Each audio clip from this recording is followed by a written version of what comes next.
आज हमारी लुकअप से रिलेटेड आखिरी सेशन है, बट कुछ कॉम्प्लिकेसी है जिसको कि हम लोग कम करना सीखेंगे।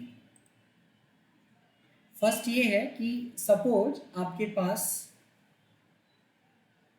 3 डेटा है, एक इधर है, एक यहाँ पे है, एक यहाँ पे है और एक इधर है। 3 डेटा है।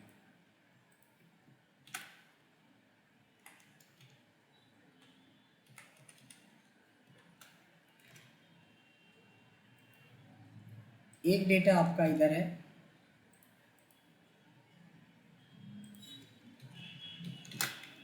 दूसरा डेटा जो है इसी सीट में यहाँ पे है, तीसरा भी एक डेटा है वो यहाँ पे है। ठीक है, 3 ऐसा डेटा है। मेरे को जो आंसर निकालना है, कुछ बंदे हैं जिनका मोबाइल नंबर पता करना है हमें। कैंडिडेट के नेम के बेस पे मोबाइल नंबर पता करना है आपको।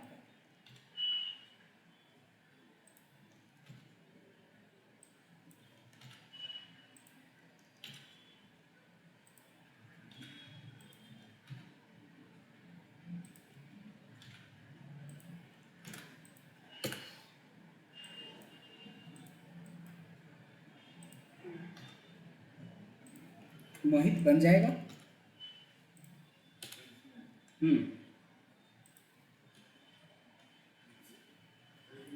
डेटा 1, 2, 3 डेटा है आपके पास और तीनों डेटा के बेस पे आपको मोबाइल नंबर पता करना है।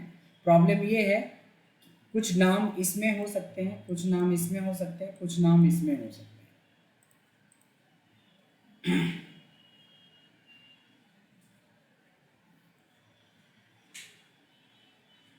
सबसे पहले नॉर्मल लगाते हैं, ठीक है ना। इक्वल टू वी लुकअप लगाएंगे। लुकअप वैल्यू हमारी ये होगी, टेबल एरे तो सारा तो एक बार सेलेक्ट नहीं कर सकते। हमने एक सेलेक्ट करा और फ्रीज करा। फ्रीज करने के बाद कॉलम इंडेक्स में 1 2 3 4 5 करा, कॉमा 0 करा। इतने से ये होगा कि आखिर जो भी फर्स्ट डेटा में आपका नंबर मिलेगा वो आ जाएगा, बाकी के नहीं आएंगे। अब नहीं आएंगे तो क्या करेंगे, इसको हम लोग बोलते हैं we lookup with if error. यानी कि जहां एरर आ गया वहां क्या करोगे, यहाँ पे कर्सर रखेंगे, वी लुकअप से पहले जो फंक्शन लगाया था वहां पे लगाएंगे इफ एरर। देखो, इफ एरर के 2 पार्ट होते हैं। एक पार्ट को बोलते हैं हम लोग लुकअप वैल्यू, सॉरी एक पार्ट को बोलते हैं वैल्यू और दूसरे को बोलते हैं वैल्यू इफ एरर। यानी अगर वैल्यू का मतलब ये होता है कि जो आंसर आ रहा है आने दो, अगर नहीं आया तो क्या। मैंने बोला नहीं आ रहा है ना तो एरर मत देना, 0 दे देना। एरर नहीं आया तो 0 दे दिया।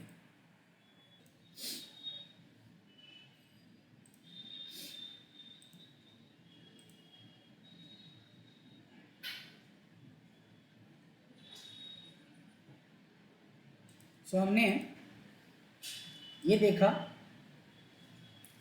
कि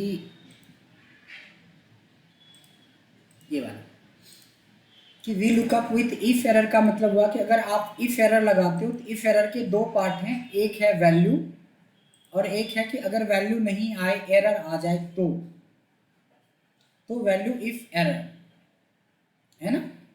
तो ऐसे में हम इसको कैसे, अब 0 देने से तो हमारा सॉल्यूशन नहीं हुआ।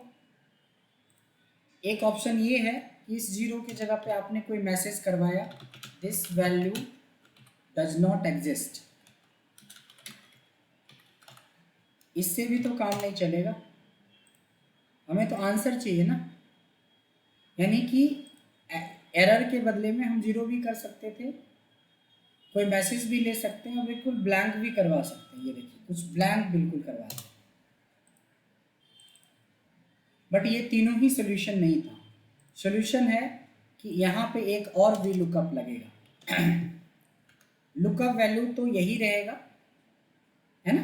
यही रहेगा, बट इस बार टेबल बदल जाएगा, इस बार टेबल ये रहेगा और विद इन दिस टेबल आपको 5th कॉमा 0 देखना है। मतलब इस टेबल में से जो जो मिलेगा सो मिलेगा, नहीं मिलेगा तो एरर आ जाएगा। सेम उसी तरीके से एक और इफ एरर लगेगा, यानी इफ एरर से लेके यहाँ तक में वैल्यू आएगा नहीं तो इतने दूर हमारा वैल्यू हो गया। एक इफ एरर और लगेगा और इस बार इतना तक हमारी वैल्यू ही नहीं लगी तो फिर से वी लुकअप लगाइए। तो लुकअप वैल्यू ये है, टेबल एरे क्या है हमारा इस बार इधर वाला है 5,0। ठीक है, अब देखते हैं कि हमारे पास आंसर आ गया। अब यहाँ पे एक लॉजिक या एक हमारा नोट्स बन गया कि अगर आपके पास 3 डेटा सेट है तो कितने वी लुकअप लगेंगे? 3 वी लुकअप और 2 इफ एरर, क्योंकि एक इफ एरर से 2 डेटा को कनेक्ट कर सकते हैं वी लुकअप का आंसर निकालते समय। तो ये बहुत इंपॉर्टेंट है, इसको हम मल्टीपल वी लुकअप भी बोलते हैं। मल्टीपल वी लुकअप, क्योंकि एक बार नहीं कई बार आपको वी लुकअप लगाने पड़ेंगे अगर डेटा अलग अलग जगह पे रहा तो, सर या इसमें अलग अलग एक सीट्स पे रहा तो। मान लो ये सिंगल ही सीट पे 3 पोजीशन पे था, ऐसा भी तो हो सकता है कि 3 अलग अलग शीट्स पे हो। तो शीट्स के लिए तो कॉन्सेप्ट बताया ही था कि नेम मैनेजर बना दो, नहीं भी है तो भी कोई दिक्कत नहीं, नेम मैनेजर बना दोगे तो अच्छा रहेगा। इसका नाम हमने लिख दिया डेटा 1, सेकेंड वाले का हमने नाम रख दिया डेटा 2 और थर्ड वाले का हमने नाम रख दिया डेटा 3। इससे क्या होगा कि हमें बार बार इधर आने का टेंशन खत्म हो जाएगा। हाँ शुभम, कुछ आप पूछ रहे थे?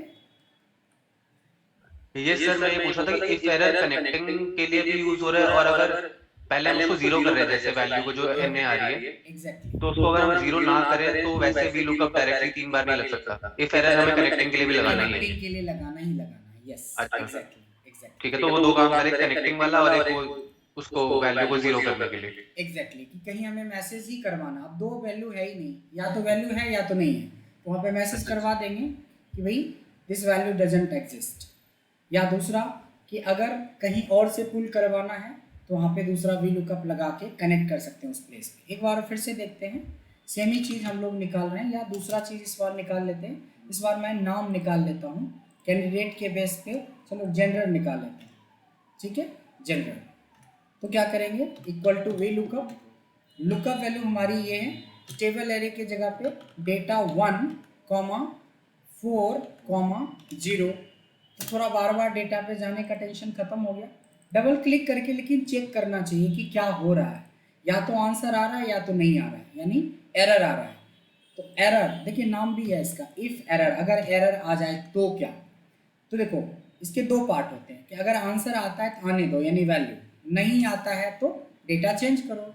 तो डेटा डायरेक्ट तो चेंज करेंगे नहीं, लुकअप वैल्यू यही होगी, टेबल एरे हमारा बदल जाएगा, दैट इज डेटा 2, 4 और 0। यहाँ आके हमारा 2 डेटा का पुल हो चुका है जनरेट। अब हम तीसरा लगाएंगे तो इतने यहाँ से यहाँ तक हमारे लिए एक वैल्यू है नहीं, तो इफ एरर लगाएंगे जब दूसरी बार, तो फर्स्ट इफ एरर से लेके यहाँ तक हमारी वैल्यू हो गई, उसके बाद एरर आ गया तो फिर से मैंने बोला फिर लगाओ, तो वी लुकअप आप, और इस बार आप डेटा 3 लोगे, 4, 0 1, ये रहा।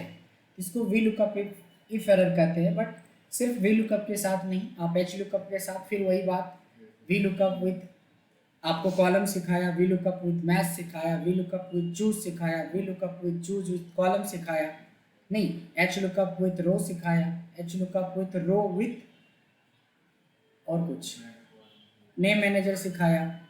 तो सारे जगह पे ये फंडामेंटल आप यूज़ कर सकते हो कि सेम जो हमने अभी सीखा है उसको अप्लाई कर सकते हैं। तो एक ही कॉन्सेप्ट पे मल्टीपल चीज़ों को अप्लाई कर सकते हैं। यहाँ तक समझ में आया? अब आती है बारी, ये इसको हम एक नाम दे देते हैं मल्टीपल वी लुकअप या हम इसको we lookup with if error भी बोल सकते हैं, ये ज़्यादा पॉपुलर है। ठीक है, अब आती है हमारे पास ये वाला डेटा है। इस डेटा में प्रॉब्लम क्या है, ये बहुत ही इंपॉर्टेंट फंक्शन बताने जा रहा हूँ। इस डेटा में कुछ प्रॉब्लम है कि कुछ नाम रिपीट है और इसमें यूनिक आईडी कुछ भी नहीं दे रखा है।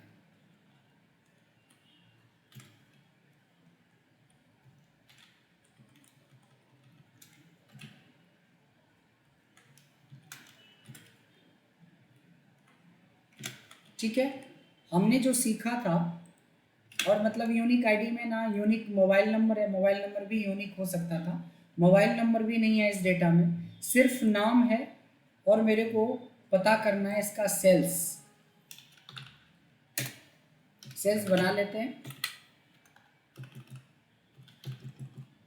हमारे पास एक डेटा है जिसमें नेम के साथ इस बंदे का सिटी है कि कौन सी सिटी में सेल हुई है, खरीदने वाले मेल थे या फीमेल थे, और सेल्स कितने की हुई है। ठीक है, ऐसा डेटा है। अब as per V lookup rule तो हमें एक यूनिक आइडेंटिटी चाहिए, अदरवाइज अगर हमने बोला वैष्णवी का मेरे को सेल्स बताओ, तो वैष्णवी का सेल्स निकालना तो बहुत आसान है। कैसे निकलेगा, equal to V lookup value this, table array this, freeze कर दिया एज पर रूल 4,0 आ गया। बट एक वैष्णवी थोड़ी है, बहुत सारी वैष्णवी है। एक वैष्णवी दिल्ली में है, एक वैष्णवी नोएडा में है, और भी हो सकता है। अब तो प्रॉब्लम हो गया। मेरे को ये चाहिए कि जितनी भी वैष्णवी है ना, सबका यहाँ पे दिखा दे। वैष्णवी लिखूँ तो वैष्णवी का पहला सेल, दूसरा सेल, तीसरा सेल, सारा ये दिखा दे कि किस सिटी किस जगह पे हुआ है, मतलब पूरा डायनेमिक चाहिए। लेकिन प्रॉब्लम क्या है इस डेटा में कि इस डेटा में यूनिक फील्ड नहीं है। यानी कि जब आपके पास डुप्लीकेट डेटा हो, जबकि डुप्लीकेट डेटा पे वी लुकअप नहीं लगता है, और डेटा सपोज आ गया, तो क्या कर सकते हैं, तब हम एक हेल्पिंग कॉलम बनाएंगे। बहुत ध्यान से देखिएगा, फिर हम एक हेल्पिंग कॉलम बना रहे हैं। आप लोगों ने काउंट इफ पढ़ा है ना, बट ये काउंट इफ थोड़ा ट्रिकी है। काउंट इफ करेंगे तो रेंज जो लेंगे ना, this is to B2 is to B2 comma B2, ये थोड़ा अजीब सा है ना। नॉर्मली हम लोग लेते थे रेंज में city versus Delhi, gender versus male या फीमेल, सेल्स वर्सेस कुछ ना कुछ, बट यहाँ पे मैंने एक ही सेल को रेंज बनाया है, मतलब B2 इज टू B2, यानी कि B2 एक सेल था जो अब एक रेंज बन चुका है। ये समझ में आया? और जो हमें ढूंढना है वो भी B2 ही है। तो आंसर क्या आएगा एंटर करने में? यस, वैष्णवी आएगा। नहीं नहीं, आंसर क्या आएगा अगर इतना करें तो क्या आंसर आएगा? काउंट आएगा तो वैष्णवी थोड़ी ना आएगा, तो 1 आएगा ना, 1 आएगा ना। एक ही सेल को हमने रेंज बनाया, इसी सेल में वैष्णवी कितनी बार है, तो भाई एक बार है। नहीं, अब एक ट्रिक करना, जो फर्स्ट वाला B2 है इसको फ्रीज कर देना। फर्स्ट वाला B2 फ्रीज कर दोगे तो देखो थोड़ा सा आपको मिलेगा कि यहाँ से लेके यहाँ तक में वैष्णवी कितनी बार है। यानी कि मैंने पहले डेटा को फ्रीज रखा है और बाकी को बढ़ाते रहे। देखो इस जगह पे जो दूसरा वैष्णवी है, यहाँ पे फॉर्मूला समझ में आएगा। यानी कि ऊपर को पकड़े रहा और नीचे बढ़ता रहा, यानी रेंज हमारी एक्सटेंड होता रहा। समझ में आ रहा है? और लुकअप वैल्यू भी एक्सटेंड हो रहा है हर बार। तो यानी कि अगर मैं पूछूं इतने दूर में वैष्णवी कितनी बार है, 2 बार में। इतने दूर में वैष्णवी कितनी बार है, 3 बार है। इतने और आगे बढ़ेंगे वैष्णवी कितनी बार है। इस तरीके से आपको ये बन गया। इतना तो समझ में आ गया कि ये नंबर बन गया कि वैष्णवी 1, वैष्णवी 2, वैष्णवी 3। अब हम क्या करेंगे, कॉन्केटनेट फंक्शन पढ़ा है ना, यानी वैष्णवी एंड जो काउंट इफ का फॉर्मूला, तो वैष्णवी 1। अब जो अगला वैष्णवी कोई भी बनेगा तो वैष्णवी 2 होगा, कभी यूनिक तो रहा ही नहीं। अब ये वैष्णवी 1 बन गया, ये वैष्णवी 2 बन गया, आगे कहीं वैष्णवी होगा तो वैष्णवी 3 हो जाएगा। लॉजिक समझ में आया? यानी हर एक डेटा अब यूनिक हो चुका है। 128 में से 128 डेटा हमारा यूनिक हो चुका है। इसमें कोई डाउट है? नहीं। चलिए अब बताना कि हम गलती कहाँ पे कर रहे हैं। इक्वल टू वी लुकअप में लुकअप वैल्यू ये है, जी को फ्रीज करेंगे, या चलो हमें तो पूरी ही फ्रीज कर लेते हैं। चलो जी को फ्रीज कर लेते हैं। फिलहाल टेबल एरे में मैंने पूरा टेबल सेलेक्ट कर लिया, इसको फ्रीज भी कर दिया। उसके बाद हम चाहते कि थोड़ा डायनेमिक हो, इसलिए मैच, मैंने बार बार बोला कि वी लुकअप मैच की प्रैक्टिस सबसे ज़्यादा करिएगा। इसमें लुकअप वैल्यू ये हो जाएगा और इसकी लुकअप रेंज हमारी ये हो गई, और कॉमा 0 और कॉमा 0, ये सही है। वी लुकअप मैच का फंक्शन सही है, बट आंसर नहीं आएगा। कोई बता सकता है क्यों?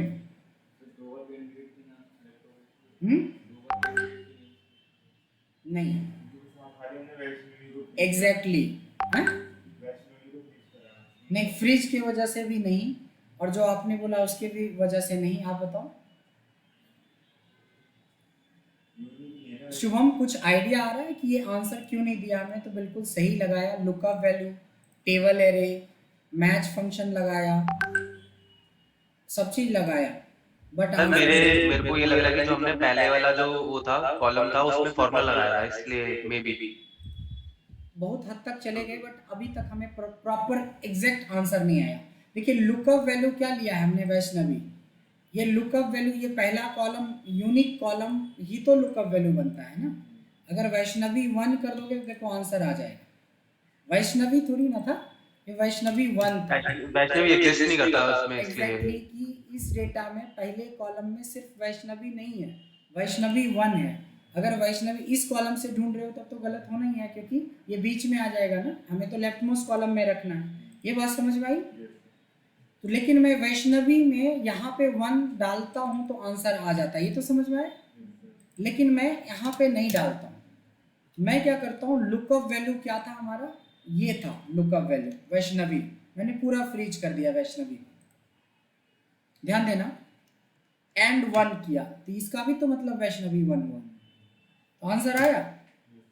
और आगे खींचेंगे तो जाएगा भी, बट प्रॉब्लम क्या है कि जब मैं आगे बढ़ूं, ध्यान देना, जब मैं आगे बढ़ूं तो ये हर बार वैष्णवी 1 ही पकड़ेगा।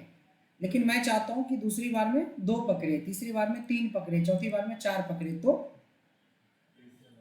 फ्रीज नहीं, इस 1 के जगह पे एक और फॉर्मूला अप्लाई करेंगे, that is row of A1। जब वो नीचे जाएगा तो A2 होगा, तो A2 की वैल्यू 2 हो जाएगा ना। तो जैसे आप ऐसे करोगे तो एक ऐसा बनेगा। देखो वैष्णवी 1 का आंसर है ये, वैष्णवी 2। वैष्णवी ने दिल्ली में ये किया है, नोएडा में ये किया, जयपुर में ये किया, फरीदाबाद में ये किया, पटना में ये किया, और बाकी सब ये क्या चीज़ है ही नहीं। तो क्यों ये दिखाएंगे हम? तो इस जगह पे भी हम इफ एरर का यूज कर सकते हैं, क्योंकि हमें नहीं पता ना कि किसी में 10 नाम आ जाए, किसी में 15। तो मैंने बोला कि अगर आंसर आता है तो आने दो, नहीं आता है तो ब्लैंक कर दो, ना जीरो करो ना वी लुकअप करो, ब्लैंक, क्योंकि यहाँ तो है ही नहीं, हमें तो कुछ मैसेज करवाना नहीं है, सीधे ब्लैंक। इससे क्या हुआ कि फॉर्मूला तो आपको बहुत दूर तक ड्रैग है, लेकिन दिखिएगा उतना ही दूर तक जितने दूर तक में उसको वैल्यू मिलेगा। जैसे मैं, ये क्या नाम है, अकुलगर है ना, अकुलगर कितने बार है? 5 बार है, जबकि वैष्णवी 6 बार था। विनीता राय के बारे में देखें कितनी बार है, सिर्फ एक ही बार है विनीता राय। कोई और देखते हैं, नितेश एक ही बार है, दानिश, डेटा वैलिडेशन पढ़ा है? डेटा वैलिडेशन पढ़ा है। अब हम लोग क्या करेंगे, इस पूरे नाम को सेलेक्ट कर लेते हैं, क्योंकि हमें पता है इसमें डुप्लीकेसी है। अब देखो आप बहुत ऊंचा सोचो, थोड़ा बड़ा सोचो, इसमें से जितने भी डुप्लीकेट्स नाम हैं उसको हम डेटा में जाके रिमूव डुप्लीकेट कर देते हैं। जितने भी डुप्लीकेट 46 डुप्लीकेट थे, 81 यूनिक है यहाँ पे आपको दिख रहा है। ये बार बार लिखना भी ना पड़े, इसीलिए आप डेटा वैलिडेशन का लिस्ट ऑप्शन यूज कर सकते हो। ये भी तो पढ़ा हुआ है ना डेटा वैलिडेशन। डेटा वैलिडेशन पढ़ा है नहीं पढ़ा है? उसमें भी लिस्ट तो सबसे आसान था।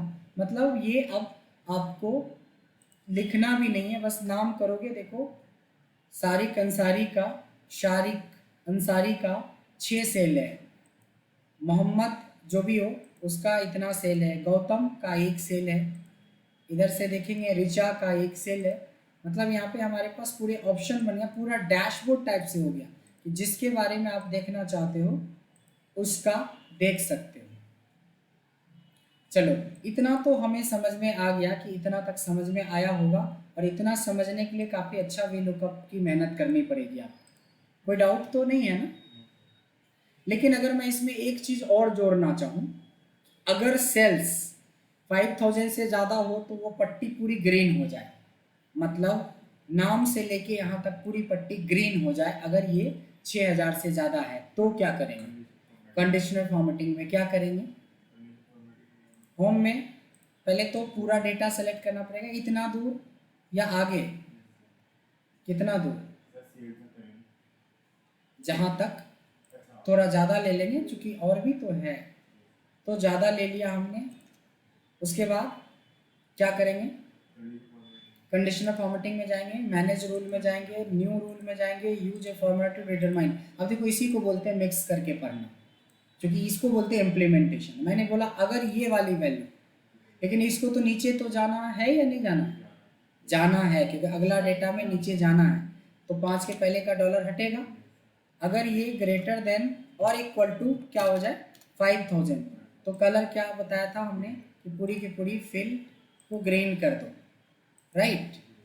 देखते हैं कि ऐसा करने से और क्या बना। अब देखो प्रॉब्लम क्या है, पहले मैं एक आध नाम चेंज करूंगा तब आपको प्रॉब्लम समझ में आएगी। वैष्णवी,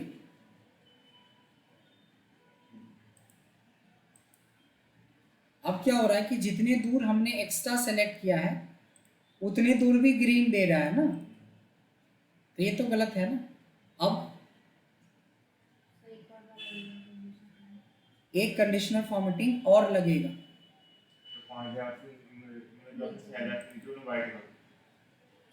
जो 5000 से कम हो उसको भी वाइट कर दो। नहीं, लगा देते हैं, सेलेक्ट करते हैं, कंडीशनल फॉर्मेटिंग में जाते हैं, मैनेज रूल में जाते हैं, न्यू रूल बनाया एक और एक बना देते हैं कि अगर ये वाली वैल्यू नहीं, ब्लैंक हो, ये तो ब्लैंक वाले को कर रहा है ना, लेस देन वाले का तो टेंशन खत्म है।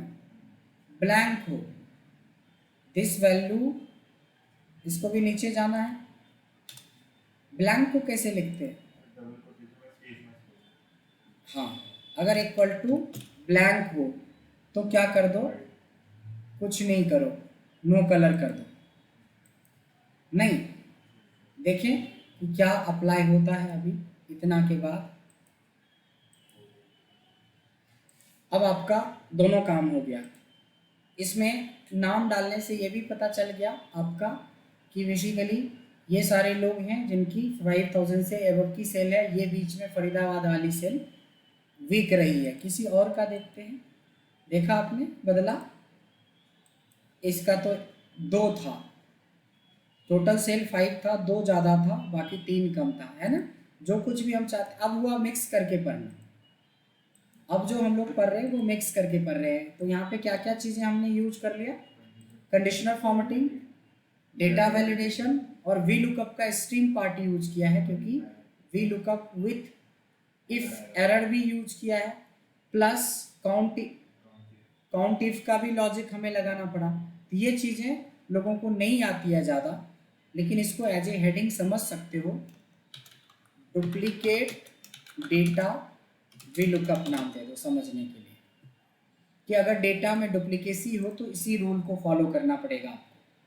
तो दिस इज़ वेरी इंपॉर्टेंट, क्योंकि ये भी चांस होता है कई बार कि डेटा में डुप्लीकेसी हो, यूनिक आईडी हो ही नहीं, तो आपको यूनिक आईडी कुछ इस तरीके से क्रिएट कर सकते हैं। समझ में आए? अब आती है बारी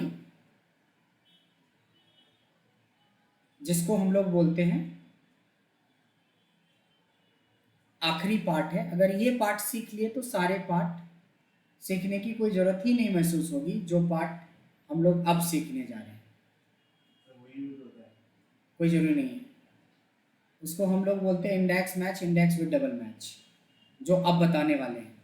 लेकिन कोई ज़रूरी नहीं है कि आप इंडेक्स और इंडेक्स विद डबल मैच सीख लेंगे तो आप, चूँकि क्वेश्चन अगर किसी ने वी लुकअप पे दे दिया, डुप्लीकेट डेटा पे दे दिया, रिवर्स पे दे दिया और बोला वी लुकअप से करके दिखाओ, तब तो इंडेक्स रखा रह जाएगा। एकदम क्लियर समझना, जो काम हमारा बाइक कर सकता है वो फोर व्हीलर कभी नहीं कर सकता, जो फोर व्हीलर कर सकता है वो बाइक नहीं कर सकता। दोनों के अपने अपने इंपॉर्टेंस है। गली कुची में चलने के लिए BMW थोड़ी ना उतारोगे, गली कुची के लिए तो अपना बाइक ही सही है। और ये सोचो कि हमने सर मेरा एक क्वेश्चन है जी जैसे हमने मल्टीपल VLOOKUP वाले में क्वेश्चन है, जैसे आपने एक शीट में 3 डेटा अलग अलग थे, तो हमारे पास अगर मल्टीपल शीट्स हो तो उसमें ये इम्प्लीमेंट हो सकता है?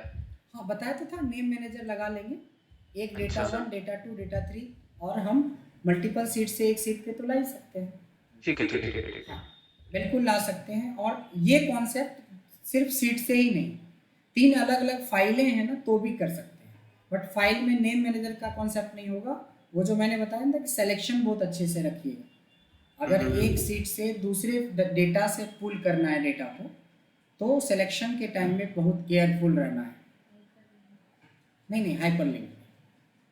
अगर मैं दूसरी फाइल से डेटा लाऊंगा तो वी लुकअप लगाऊंगा, तो मान लो लुकअप वैल्यू हमारी है, तो टेबल एरे के लिए जब दूसरी फाइल खोलोगे, सपोज ये वाली फाइल खोलोगे, तो यहीं पे आपको देखना पड़ेगा कि ये क्या है, यहीं पे कॉमा लगा के कौन सा वैल्यू आपको लेना है, 0 करना, तभी तो वहाँ से डेटा को उठा पाएगा वो, क्योंकि कोई डेटा था ही नहीं इसलिए एरर आया।